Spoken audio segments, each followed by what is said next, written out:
This is Equipping Grace. In this episode, Pastor Randy and Pastor Matt discuss their extended season of ministry together at Grace Church, as well as Pastor Randy's plans for the next 6 months. So I know that I started with you about 13 years ago, just over that. And I know that you had this vision for building teams in this church here at Grace. We were moving towards something over this, period of time. And I would just like to hear, and I know that the people of Grace would like to hear, like what, in your mind, how did this happen? How did we get to this place, and where are we going over the next 6 months, year? I know that we've been working on a plan for some transition with you, but just talk to us a little bit about that. Sure. When I first came into Grace, it was no secret that when I came to start the school and do the things that we were doing in that my heart really was for discipleship. Mike Bagby asked me years ago, what is it you love about ministry? And I said, honestly, I get more out of training somebody and then releasing them to do it than doing it. Mm-hmm. And I frankly enjoy the process of studying the scriptures to make it understandable more than preaching it. I really want to know. It's the archaeology part of me where you dig it up, right? But I think in more recent years, I've observed that so many churches, the way transitions are handled, instead of passing a torch, it's kind of a toss or a drop. And there's always this backwards thing that happens. A pastor is there for a number of years. He leaves. They go into a search committee. They go through all of this. And by the time they're done, major portions of that ministry have been sheared off and people have left and whatever. And then the next guy comes in with a vision, and then people either hang out on the edge and jump back on, or they drift off or whatever. That didn't seem to me to be a way that Paul would have done it in the beginning. It seems to me that the better way to do it is to say, how do we outline ministry, train people, and then be excited to see them take off and do the things that they're trained to do, not just by me. The people that are around me were trained by many people. I just have one small role in it. They got a lot of other people that spoke into their life. But the exciting part is to see the next generation grab onto it. I think that part of what we've been able to see is that it's harder to restart churches than it is to, in a careful way, hand off a torch that is not going to jerk things around in a dramatic way, but it's going to allow people to get the best of what there is to offer from the outgoing administration, if you will, and the incoming administration. It can be a very smooth thing where elders get together, they know what the priorities are, and emerging from our own group of people is someone who clearly is marked out to do evangelism, someone who's clearly marked out to do small group discipleship, someone who's clearly marked out to do preaching and teaching, someone who's clearly marked out to do administration. I feel like those things have happened. Yeah. So I'm not running out the door. I'm turning around and smiling and looking at people that God has placed into positions and celebrating that I don't think I bring to it something they don't already have. Just more years doing it. Yeah. Well, it's funny. I was just on the phone with a pastor who's up in Ohio, and I was telling him about some of the things that we've been working on at Grace, and he said, "Well, why wouldn't you step up and take this role of being the campus pastor at Grace?" And I said, "Well, here's the thing. I love administrative work, and and we actually have called a guy in place that's 25 years old." And he said, "You've got to be kidding me."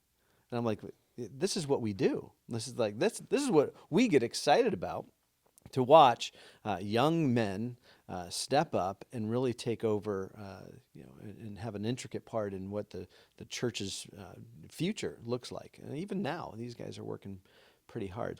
What does home look like? And I know that we can talk about GCBI, we can talk about Ocala, we can talk about Lakeland, but what does Sebring look like under your leadership over the next 6 months and moving forward? I know we've had some conversations, but just to bring everybody else into the loop, what does that look like? Well, I think a couple of things. First, from the middle of July to the end of the year, I will be here serving this team however the elders desire me to do that. I think that at the end of the year, I will suspend two things. Not only professionally suspend being the senior pastor or teaching pastor, or however we're framing it, but I'll step off the elder board as well, because I'm out of the country next year, something like 8 months of the year. You can't love on and care for the needs of a congregation and be gone more than you're here. You can't do it.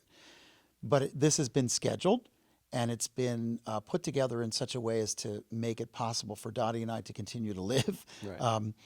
But at the same time, to make it very steady. So the end of the year, I will step down.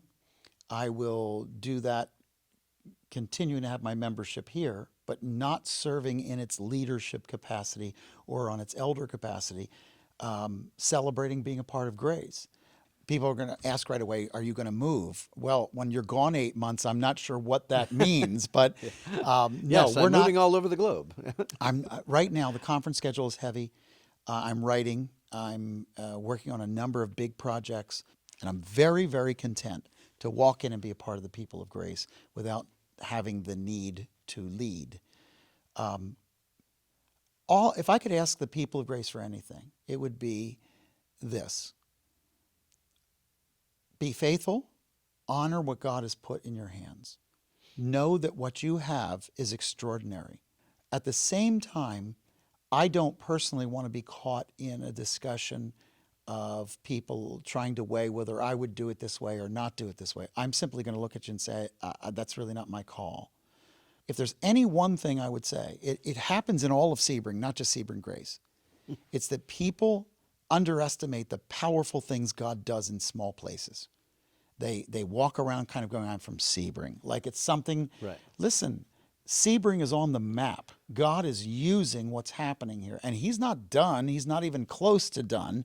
So I would ask them to get excited and look forward to, how is God going to take 16 years ago, we didn't know what we would be like now. What's 16 years from now if Jesus tarries? A big part of leadership is influence, and a big part of leadership is vision. And you cast a vision and you influence people toward that vision. And I think that's just the natural role that a leader should have.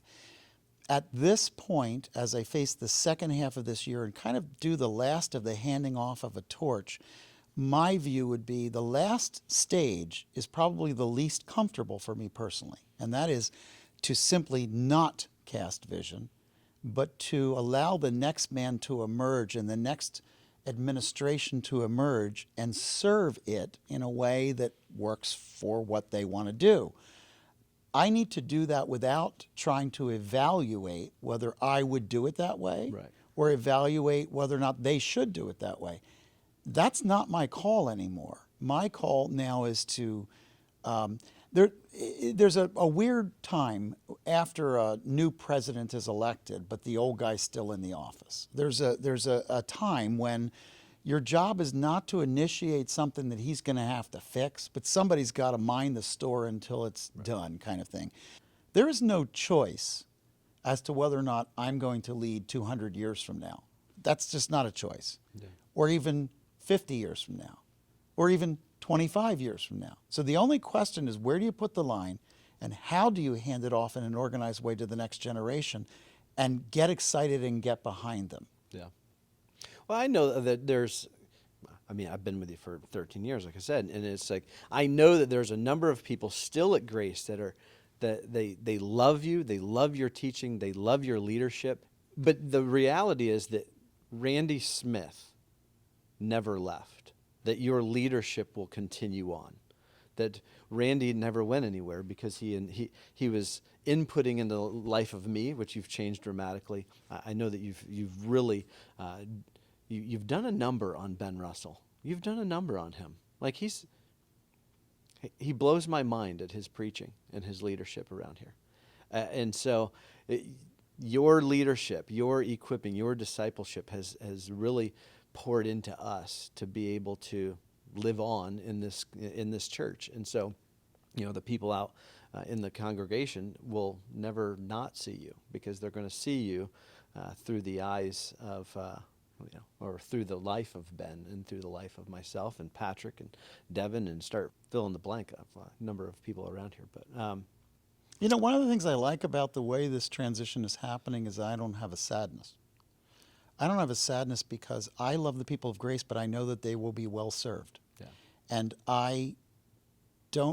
no one's asking me to do anything. I'm trying to discern what God is putting in my path and understand it. So, for instance, I was really agonizing over what my role at GCBI should be as we move forward, and I'm going to continue to teach there, and I'm excited about it. But I was trying to figure out, Lord, what are you doing? And then, truthfully, a big check came in to pay for all the renovations, and I didn't have anything to do with it, didn't know where it came from. It was drawn from another state. It didn't even come from here. And so I was half a world away going, Lord, are you releasing me from the responsibility of leading that? Is this distraction or direction? What is this? And I've come to the conclusion that a lot of the sadness and what a church goes through in transition happens not because they're just going to miss a guy or there's somebody new coming in, but because of the actual mechanism of how we do this. We do this like it's a divorce, where it could actually be more like this. As my son ages, there may be a day in which I can turn over to him a business, let's say. And that's a terrible illustration, but the best I can do with, I'm not going to be weeping over that. I'm going to be feeling good that he's able to do it. Right. I feel great about fielding the team we have. I feel great that they've risen. I hope some because of me, but mostly in spite of me, because I know me. I feel great just knowing that they're rising up to do it. And I think 10 years from now, when there's a whole bunch of people at Grace, should the Lord tarry, that don't even know my name, it doesn't matter, because I ran my laps and the next laps got picked up without dropping the torch between. And I think that's really what I'm concerned about. Yeah.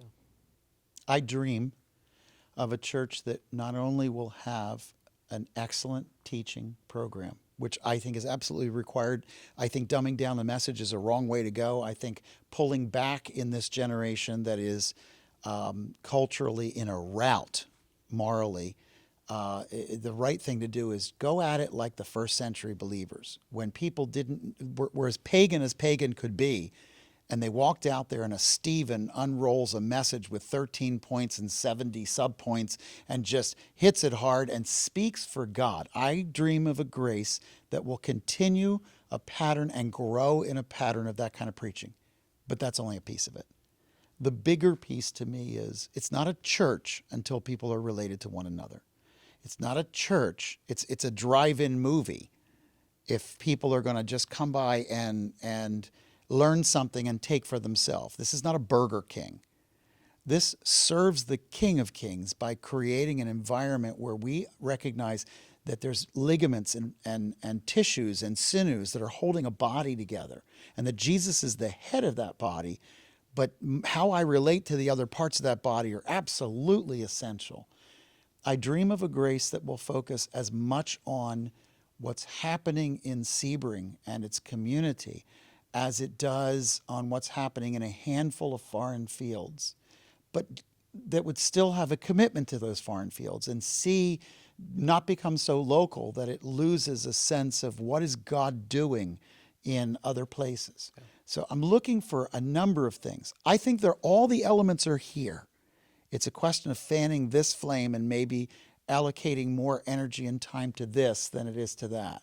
And I think that's already happening. I can be excited because I think as you work, for instance, in Haiti, you've already worked to try and get mission budgets to follow actual mission feet, hands, and vision. Yeah. As Ben, I think, works very hard to preach toward the practice in a local community, he's also brought with him in the torch the desire to see small groups really knit together and desire to see us involved in compassionate outreach in a local level that probably exceeds anything I ever felt like I needed to do. So I just think that those will be natural balances that are going to come out of the flow of gifts. What is your prayer for Grace? That they would continue to be a place of peace. I have not struggled you know this because you talk to so many men.